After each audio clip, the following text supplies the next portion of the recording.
अयोध्या में राम मंदिर निर्माण के लिए भूमि पूजन संपन्न हो गया। पीएम नरेंद्र मोदी ने भूमि पूजन कर मंदिर का शिलान्यास किया। भूमि पूजन की सभी प्रक्रिया करने के बाद प्रधानमंत्री ने शुभ मुहूर्त के वक्त शिला रखी। प्रधानमंत्री ने शिला रखकर वहां भूमि पर प्रणाम किया। पीएम मोदी ने ठीक 12:44 पर शिला रखी। इस दौरान भूमि पूजन करा रहे मुख्य पुजारी ने कहा कि भूमि पूजन के लिए यहाँ कुल 9 ईंटें रखी गई हैं। ये ईंटें भगवान राम के भक्तों ने पूरे देश और दुनिया से 1989 में भेजी थी। कुल 1,75,000 ईंटें राम भक्तों की ओर से दुनिया भर से यहाँ भेजी गई है, जिसमें से 100 ईंटों पर जय श्री राम लिखा हुआ है। इसके अलावा भगवान राम की कुलदेवी काली माता की भी पूजा की गई। भूमि पूजन के दौरान सोशल डिस्टेंसिंग का खास ख्याल रखा गया। इस दौरान सभी 2 गज की दूरी पर बिठाए गए। भूमि पूजन के बाद प्रधानमंत्री नरेंद्र मोदी ने एक जनसभा को संबोधित किया। खास बात यह है कि अपने संबोधन की शुरुआत में पीएम नरेंद्र मोदी ने जय श्री राम से नहीं बल्कि जय सिया राम का नारा लगाकर किया। उन्होंने कहा कि ये मेरा सौभाग्य है कि मुझे इस कार्यक्रम के लिए आमंत्रित किया गया। पीएम मोदी ने यहाँ अपने संबोधन में कहा कि हमें आपसी प्रेम भाईचारे के संदेश से राम मंदिर की शिलाओं को जोड़ना है। जब जब राम को माना है, विकास हुआ है। जब भी हम भटके हैं, विनाश हुआ है। सभी की भावनाओं का ध्यान रखना है। सबके साथ से और विश्वास से ही सबका विकास करना है। उत्तर प्रदेश के मुख्यमंत्री योगी आदित्यनाथ ने भी लोगों को संबोधित किया। योगी आदित्यनाथ ने कहा कि 5 सदी के बाद आज 135 करोड़ भारतवासियों का संकल्प पूरा हो रहा है। देश में लोकतांत्रिक तरीकों के साथ ही मंदिर का निर्माण किया जा रहा है। इस घड़ी की प्रतीक्षा में कई पीढ़ियां गुजर चुकी हैं।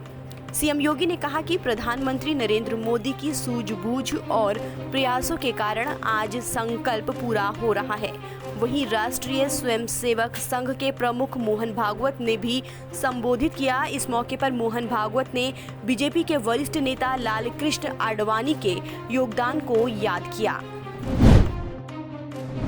राम मंदिर निर्माण को लेकर भूमि पूजन को देश के कई अन्य शीर्ष नेताओं ने भी ऐतिहासिक बताया। केंद्रीय गृह मंत्री अमित शाह ने कहा कि आज का दिन भारत के लिए एक ऐतिहासिक और गौरवपूर्ण दिन है। प्रधानमंत्री नरेंद्र मोदी द्वारा भव्य राम मंदिर का भूमि पूजन और शिलान्यास किया गया।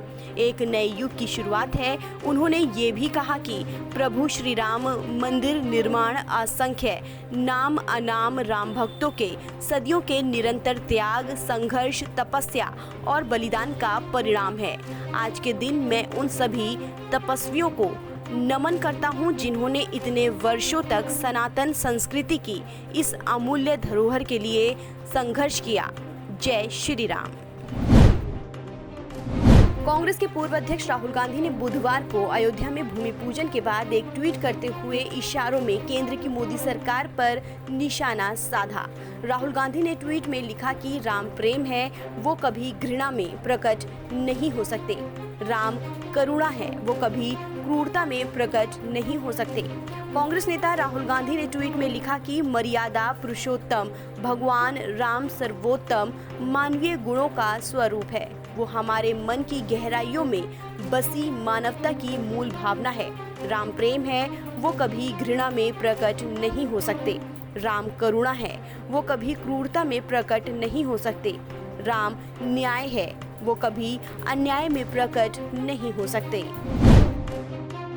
कर्नाटक की बीजेपी नेता शोभा करंदलाजे ने एक तस्वीर ट्वीट की जिसमें एक चित्र बनाया गया है। उसमें पीएम मोदी भगवान राम की उंगली पकड़कर मंदिर की ओर जा रहे हैं। इसमें भगवान राम को छोटा, पीएम मोदी को बड़ा दिखाया गया है। इसी पर शशि थरूर की ओर से जवाब दिया गया। शशि थरूर ने अपने ट्वीट में लिखा, ना प्रेम सीखा है, ना त्याग सीखा है, ना करुणा सीखी है, ना अनुराग सीखा है। खुद को राम से बड़ा दिखाकर खुश होने वालों, तुमने श्री रामचरितमानस का कौन सा भाग सीखा है? सिर्फ शशि थरूर ही नहीं बल्कि सोशल मीडिया पर कई अन्य लोगों ने इस तस्वीर पर सवाल खड़े किए हैं। राम मंदिर के भूमि पूजन को लेकर AIMIM चीफ असदुद्दीन ओवैसी ने नाराजगी जाहिर की है। असदुद्दीन ओवैसी ने कहा कि ये दिन हिंदुत्व की जीत और लोकतंत्र के साथ साथ सेक्युलरिज्म की हार का भी है। प्रधानमंत्री नरेंद्र मोदी ने बुधवार को कहा कि वो आज भावुक थे। यही नहीं, ओवैसी ने कहा कि मैं भी उतना ही भावुक था क्योंकि मैं नागरिकों की सहभागिता और समानता में यकीन रखता हूँ। मिस्टर प्राइम मिनिस्टर, मैं इस वजह से भावुक हूँ क्योंकि वहाँ 450 वर्षों तक मस्जिद खड़ी थी। पश्चिम बंगाल की मुख्यमंत्री ममता बनर्जी ने कहा कि विविधता में एक भारत की सदियों पुरानी विरासत है और हमें हर अंतिम सांस तक इसकी रक्षा करनी चाहिए। ममता बनर्जी ने ट्वीट कर कहा कि भारत में हिंदू मुस्लिम सभी आपस में भाई भाई हैं। उन्होंने ट्वीट किया कि हिंदू मुस्लिम सिख ईसाई आपस में हैं भाई भाई। मेरा भारत महान, महान हमारा हिंदुस्तान। बिहार के पूर्व मुख्यमंत्री और RJD अध्यक्ष लालू प्रसाद यादव को रांची रिम्स के डायरेक्टर बंगले में शिफ्ट कर दिया गया है। चारा घोटाला मामले में सजायाफ्ता और रिम्स के पेइंग वार्ड में इलाजरत लालू को कोरोना संक्रमण के खतरे से बचाने के लिए शिफ्ट किया गया है। शिफ्टिंग के दौरान लालू ने मीडिया के सवालों का जवाब नहीं दिया। लालू यादव दिसंबर 2017 से रिम्स के निजी वार्ड में थे। झारखंड हाईकोर्ट के निर्देश पर लालू यादव की देखभाल कर रहे डॉक्टरों ने रिम्स प्रशासन को एक प्रस्ताव भेजा था जिसमें उनसे लालू को कोरोना संक्रमण से बचाने का अनुरोध किया गया था। सप्ताह के तीसरे कारोबारी दिन एक बार फिर शेयर बाजार गिरावट के साथ बंद हुआ। शुरुआती कारोबार में सेंसेक्स 300 अंक से ज्यादा मजबूत होकर 38,000 अंक के स्तर को पार कर लिया था, लेकिन कारोबार के अंत तक सेंसेक्स लाल निशान पर बंद हुआ। सेंसेक्स 25 अंक के अनुमान के साथ 37,664 अंक के लेवल पर रहा। इसी तरह निफ्टी की बात करें तो शुरुआती कारोबार में 100 अंक से ज्यादा की बढ़त के साथ 11,200 अंक के स्तर को पार कर लिया था, लेकिन कारोबार के अंत में 6 अंक बढ़त के साथ 11,101 अंक के स्तर पर बंद हुआ।